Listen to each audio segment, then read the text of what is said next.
Oliver, Standard Chartered's new CEO, Bill Winters, has unveiled a management shake-up today.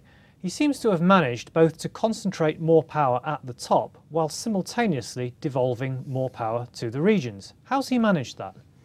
Well, he's managed that in two parts. The concentrating more power at the top is increasing the number of direct reports he has as chief executive. Peter Sands, the previous chief executive, had his deputy, Mike Rees, doing a lot of direct reports.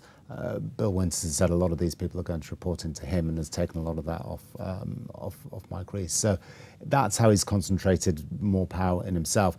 In terms of devolving responsibility to the regions, he's had a shake-up of the senior level of management, and there's going to be a lot more power for the heads of 4 regions. They used to have 8 regional businesses, but a lot of the decisions were taken by sort of central functions along product lines or client groups. Now there's going to be a lot more power in the regional heads of businesses.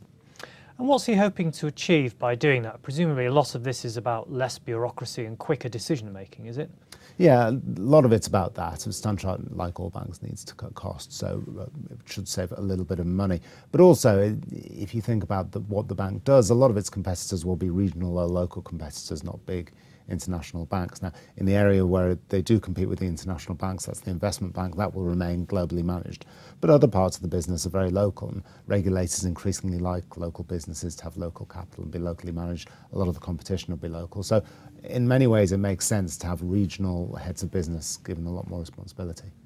Well, so far that all sounds eminently sensible. Did the bank have anything to say about the other 3 issues it faces, namely cutting costs, raising capital and dealing with bad debts?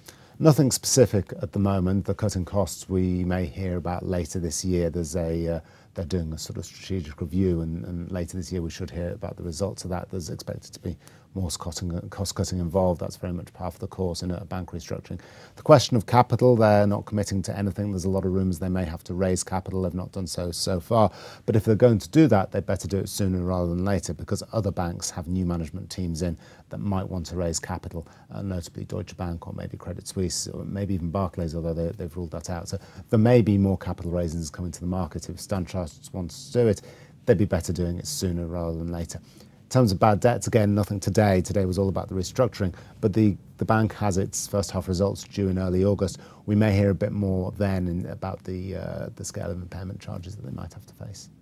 Oliver, thank you very much.